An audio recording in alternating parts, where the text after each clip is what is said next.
बिस्मिल्लाहिर्रहमानिर्रहीम। अस्सलाम वालेकुम एवरीवन। उम्मीद है कि आप सब खैरियत से होंगे। आज की वीडियो का टॉपिक है journal linguistics, relation of linguistics with other fields. आज की इस वीडियो में हमने देखना है कि लिंग्विस्टिक्स की क्या डेफिनेशन है, वो जर्नल लिंग्विस्टिक्स हम किसको कहते हैं, और लिंग्विस्टिक्स जो है अगर वो साइंटिफिक स्टडी है लैंग्वेज की तो ये साइंस किस और फील्ड्स के साथ मिल सकती है, जैसे फिलोसफी, सोशियोलॉजी, एंथ्रोपोलॉजी, एजुकेशन। तो आज की इस वीडियो में हम डिटेल डिस्कस करेंगे कि लिंग्विस्टिक्स जो है उसकी कितनी ब्रांचेस हो सकती हैं, कितनी अदर फील्ड्स के अंदर वो मिल सकती है, और लिंग्विस्टिक्स का क्या क्या रिलेशन हो सकता है। इसी के अंदर आपको लिंग्विस्टिक्स का स्कोप भी मिल जाएगा अगर आप इनसे रिलेटेड जॉब्स भी देखना चाहते हैं तो। पर आज की वीडियो की तरफ जाने से पहले मैं यूट्यूब पे आपको अपने चैनल दिखाना चाहती हूँ। BS इंग्लिश लिटरेचर नोट्स का यूट्यूब पे मेरा चैनल है, जिस पे लिटरेचर और लिंग्विस्टिक्स के बहुत सारे मैंने टॉपिक्स अपलोड किए हुए हैं। अच्छी बात यह है कि हर वीडियो के नोट्स मैं उस वीडियो के डिस्क्रिप्शन बॉक्स में दे देती हूँ। और आप सबका बहुत बहुत शुक्रिया 50,000 सब्सक्राइबर के लिए। उम्मीद है कि आप मुझे ऐसे ही सपोर्ट करते रहेंगे। बस आपको करना ही होगा कि मेरा यूट्यूब चैनल जो है वो अपने क्लास फेलो से आपने जो इनरोल्ड है इस वक्त BS इंग्लिश प्रोग्राम कर रहे हैं उनके साथ लाजमी शेयर करें, ताकि वो भी लेक्चर्स और नोट्स हासिल कर सकें। अब चलते हैं अपने आज के टॉपिक की तरफ, जिसमें हमने डिस्कस करना है journal linguistics, relation of linguistics with other fields. Linguistics जो है वो बढ़ती हुई और एक इंटरेस्टिंग सी फील्ड है। इसके अंदर हम लैंग्वेज को साइंटिफिकली स्टडी करते हैं, और अगर हम देखें कि लैंग्वेज को सिर्फ क्या अकेले करते हैं, नहीं, हम उसको एंथ्रोपोलॉजी से भी मिलाते हैं, हम उसको सोशियोलॉजी से भी मिलाते हैं, learning and teaching of language से मिलाते हैं, साइकोलॉजी से मिलाते हैं, फिलोसफी से मिलाते हैं, एजुकेशन से मिलाते हैं। तो ये जो सारी फील्ड्स हैं लैंग्वेज की, ये जो सारी फील्ड्स हैं डिफरेंट साइंसेस की, ये लिंग्विस्टिक्स से मिला के जब हम पढ़ते हैं तो हमारे पास एक जर्नल लिंग्विस्टिक्स आती है। जर्नल लिंग्विस्टिक्स से मुराद ये है कि आम लिंग्विस्टिक्स ये एक ऐसी ब्रॉड टर्म है जिसके अंदर हर लिंग्विस्टिक्स की ब्रांच आ जाती है। फॉर एग्जांपल, अगर हम लैंग्वेज को साइंटिफिकली स्टडी कर रहे हैं जनरल या पर्टिकुलर, वो जनरल लिंग्विस्टिक्स में ही आता है। इसके बाद हम कह सकते हैं कि लैंग्वेज को जो अगर हम साइंसी एतबार से स्टडी कर रहे हैं तो कौन से साइंसी एतबार से, phonetics, morphology, phonology, syntax and semantic के लिहाज से। इसके अलावा अगर लैंग्वेज के स्ट्रक्चर के अंदर डेवलपमेंट है, चेंज है, पर्टिकुलर है या जनरल है, वो भी जनरल लिंग्विस्टिक्स के अंदर आता है। जनरल लिंग्विस्टिक्स जो है वो हमें बताती है कि लैंग्वेज हमारी ज़िंदगी के अंदर किस तरीके से है और किस तरीके से ऑर्गेनाइज्ड फॉर्म के अंदर है और फंक्शन क्या परफॉर्म कर रही है। जनरल लिंग्विस्टिक्स जो है वो हमें बताती है कि लैंग्वेज का ट्रेडिशनल या ट्रेडिशन क्या था, यानी कि लैंग्वेज ने थ्रू आउट हिस्ट्री में जो एवोल्यूशन हासिल की है वो कैसे की। जनरल लिंग्विस्टिक जो है वो 3 फर्दर ब्रांचेस में डिवाइडेड है, डिस्क्रिप्टिव, हिस्टोरिकल एंड कंपैरेटिव। अगर लैंग्वेज को डिस्क्राइब करें हम, जैसे फोनेटिक्स के लेवल पर फोनोलॉजी, मोर्फोलॉजी, सिंटैक्स और सेमेंटिक्स के लेवल पर, तो वो डिस्क्रिप्टिव है। अगर हम उसकी through out the time period history को चेक करें कि लैंग्वेज कैसे इवॉल्व हुई है, उसके अंदर क्या क्या चेंजेस आए हैं, क्या क्या तब्दीली हैं, तो वो हिस्टोरिकल है।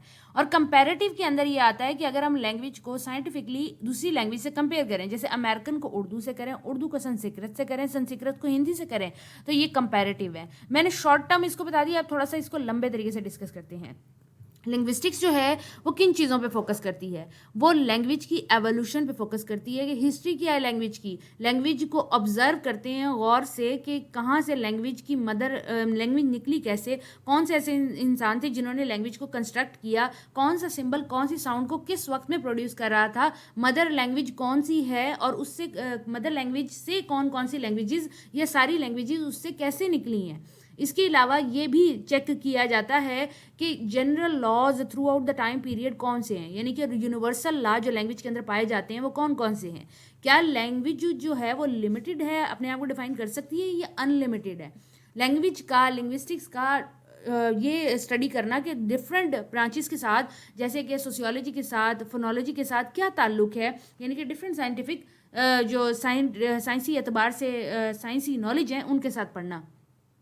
सोशल और साइकोलॉजिकल डाटा जो लैंग्वेज से रिलेटेड हो उसको स्टडी करना। इसके अलावा लैंग्वेज के अंदर क्या नॉर्म्स हैं, क्या मैनिफेस्टेशन है, लैंग्वेज लिखी कैसे जाती है, बोली कैसे जाती है, समझी कैसे जाती है और देखी कैसे जाती है। फिलोलॉजी जो है वो एक ब्रांच है नॉलेज की, जिसके अंदर हम स्टडी करते हैं स्ट्रक्चर, हिस्टोरिकल डेवलपमेंट और रिलेशन एक लैंग्वेज का या बहुत सारी लैंग्वेजेस का। जब हम इसे लिंग्विस्टिक्स से मिला के पढ़ते हैं तो हम क्या करते हैं, लैंग्वेज के अंदर हम लैंग्वेज की डेवलपमेंट पढ़ते हैं, हैं, ग्रामर पढ़ते हैं, उसकी हिस्ट्री पढ़ते हैं और उसका कंपैरेटिव रिलेशन पढ़ते हैं दूसरी लैंग्वेजेस के साथ। फिलोलॉजी जो स्कूल ऑफ थॉट है ये ऑगस्ट ने दिया था 1777 अलेक्जेंड्रा के अंदर, और फिलोलॉजी के अंदर मोस्टली क्रिटिसिज्म था। किसके ऊपर? लैंग्वेज के ऊपर, लैंग्वेज की हिस्ट्री के ऊपर, और इसके रिटन रिकॉर्ड्स भी मिल जाते हैं ऑथेंटिसिटी के लिए। फिर फिलोलॉजी जो था वो 1816 के अंदर जो उसको बॉब थे उन्होंने उसको कंपैरेटिव फिलोलॉजी कर दिया। कैसे?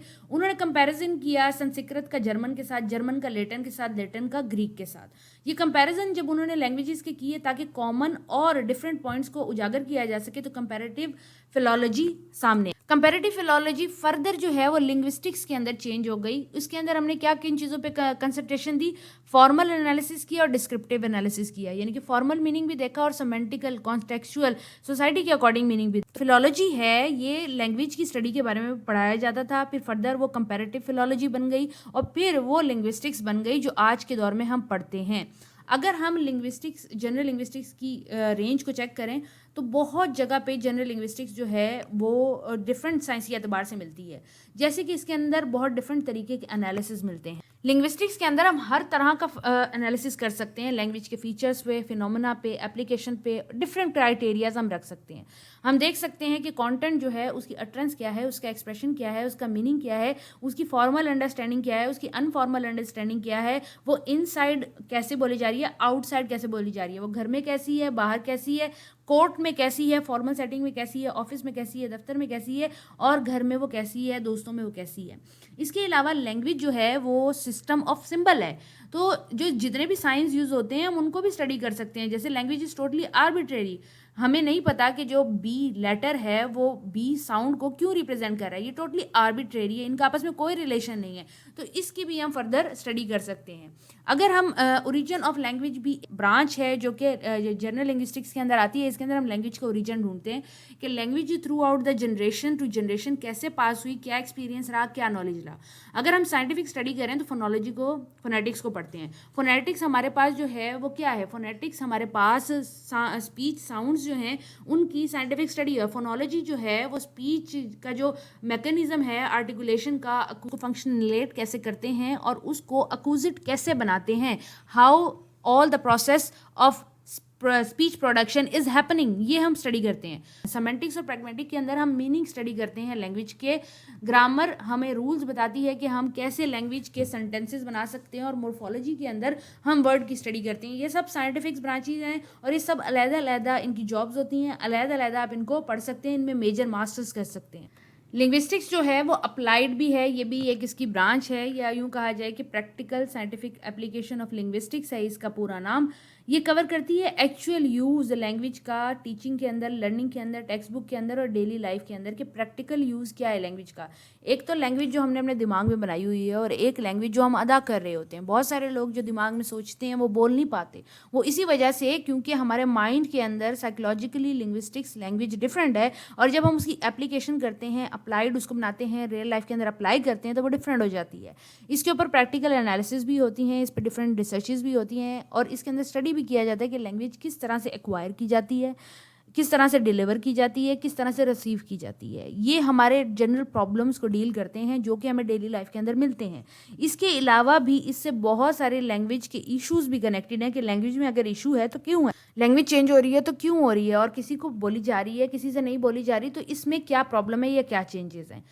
लैंग्वेज की पावर को, थॉट को, जेंडर के हिसाब से हर तरह से लैंग्वेज को कनेक्ट करता है अप्लाइड लिंग्विस्टिक, कि वो डेली लाइफ के अंदर while in activity, while it is being used, वो क्या है। ये सारे लिंग्विस्टिक्स की ब्रांचेस थी जो कि linguistic scientific study of language है।